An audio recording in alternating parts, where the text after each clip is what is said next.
तुम केवल 5 मिनट के लिए आंखें बंद करते हो, लेकिन जब लौटते हो तो एक और जीवन जी चुके होते हो। समय जिसे तुम असली समझते हो तुम्हारा गुलाम बन सकता है। स्वागत है योगिक टाइम डायलेशन के रहस्य में। विज्ञान कहता है कि जब कोई प्रकाश की गति के समीप जाता है तो उसके लिए समय धीमा हो जाता है।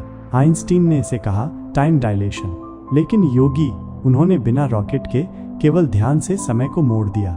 एक ही क्षण में उन्होंने पूरे जीवन यहाँ तक कि युगों का अनुभव किया। जब मन, प्राण और चित्त एक बिंदु पर स्थिर हो जाते हैं तो साधक समय से बाहर चला जाता है। समय तब रेखीय नहीं रहता, वो त्रिकाल में प्रवेश कर जाता है।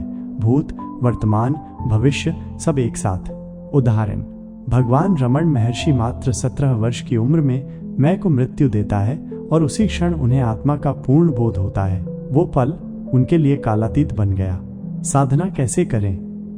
Practice techniques. 1. अंतर मौन ध्यान, केवल 5 मिनट मौन। विचारों को देखो लेकिन प्रतिक्रिया मत दो।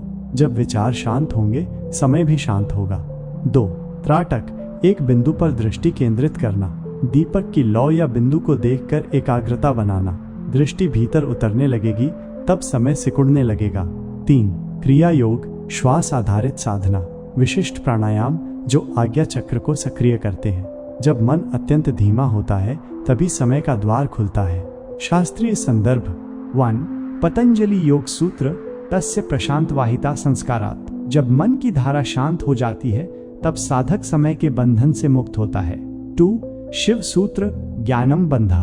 हमारा सीमित ज्ञान ही बंधन है, इससे पार जाकर ही अनंत काल का अनुभव होता है। 3. भगवद गीता अध्याय 6, युञ्जन्नेवं सदा आत्मानं योगी विगत कल्मषः। योगी जब आत्मा से सदा जुड़ा रहता है वो समय, मृत्यु और मोह से परे हो जाता है। लाभ, बेनिफिट्स। कालबोध की गहराई, हर क्षण को पूर्णता से जीना। मस्तिष्क की तीव्रता, निर्णय शक्ति और स्मरण शक्ति का विस्तार। पिछले जन्मों की झलक, ध्यान में पुराने जीवन के अनुभव। मुक्ति के द्वार की झलक, समयातीत स्थिति का साक्षात्कार। बिना गुरु के स्टार्ट कर सकते हो, लेकिन एडवांस सिद्धि के लिए गुरु बहुत इंपॉर्टेंट है। गुरु बिना ज्ञान अधूरा और गलत राह पर जा सकता है। बिना गुरु के खुद से करने वाले टिप्स और ट्रिक्स। सुनिश्चित शांति और आरामदायक जगह बनाओ। कोई शोर शराबा ना हो, कमरा ठंडा और आरामदायक हो। ध्यान के लिए एक ही जगह रोजाना इस्तेमाल करो ताकि मन जल्दी स्थिर हो। धीमी और गहरी सांस लें। प्राणायामा बेसिक्स। नाड़ी शोधन प्राणायाम, ऑल्टरनेट नॉस्ट्रल ब्रीदिंग खुद से सीखो। इससे मन शांत होता है और ऊर्जा संतुलित होती है। मेरे चैनल में सांस ध्यान, नाड़ी शोधन, विपश्यना और भी बेसिक तकनीकें मेडिटेशन की हैं। जाओ देखो, सीखो और बेसिक्स को अच्छे से समझकर ही आगे बढ़ो। दैनिक डायरी लिखो, माइंडफुलनेस जर्नल।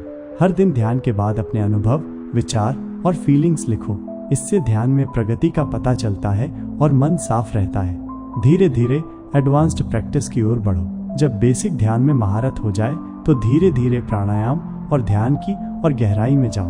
ध्यान के दौरान अपने शरीर और मन की प्रतिक्रिया पर ध्यान दो, जोर न डालो। ध्यान रखो, धैर्य रखो, जल्दबाजी मत करो।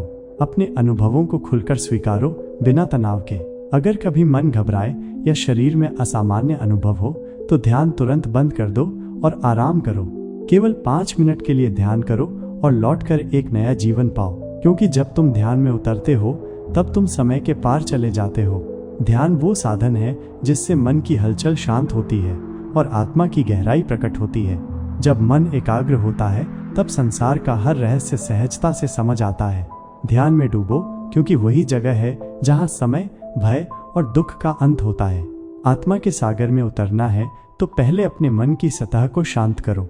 ध्यान एक दीपक है जो अंधकारमय मन के कोनों को रोशन करता है। वह योगी ही सफल होता है जो भीतर के संसार को समझता है, बाहरी संसार को नहीं। ध्यान वह चाबी है जिससे मन के ताले खुलते हैं और मुक्त होने का मार्ग बनता है। जब तुम अपने अंदर की शांति पा लेते हो तब बाहरी दुनिया की चिंता अपने आप खत्म हो जाती है। ध्यान तुम्हें खुद से मिलवाता है, वो मित्र जो कभी धोखा नहीं देता। जितना अधिक ध्यान करोगे उतना ही अधिक जीवन का सार समझ पाओगे। समय एक माया है और योगी उस माया जाल का तोड़ है।